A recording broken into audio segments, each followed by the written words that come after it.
কিচ্ছু লাগবে না, শুধুমাত্র সুজি আর ডিম দিয়ে কিন্তু দারুণ একটি রেসিপি তৈরি করে নিতে পারো।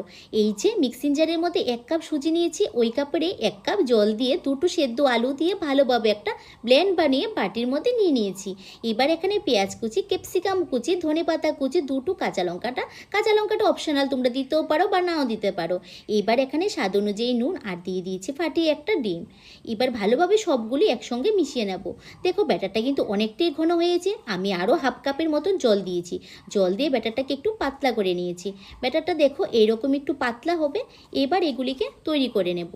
এবার এগুলিকে তৈরি করার জন্য ফ্রাই প্যানের মধ্যে 1 চামচ সাদা তেল দিয়ে স্প্যাচুলার দিয়ে একটু ঘুরিয়ে নিয়েছি। এবার ব্যাটারটা 1 চামচ দিয়ে তাওয়াটাকে একটু ধরে ঘুরিয়ে নিয়েছি। তারপরে কিন্তু একটা সাইড দেখো সেঁকা হয়ে গিয়েছে, অপর সাইডটা কিন্তু আমি সেমভাবে সেঁকে নিচ্ছি। এইভাবে সবটা রুটিকে ভালোভাবে একটু গ্যাসের ফ্লেমটাকে মিডিয়ামে রেখে সেঁকে নিলে কিন্তু হয়ে যাবে দারুণ একটি সকালে ব্রেকফাস্ট, রাত্রের ডিনার। এইভাবে করে বাকিগুলি কিন্তু আমি করে নিয়েছি।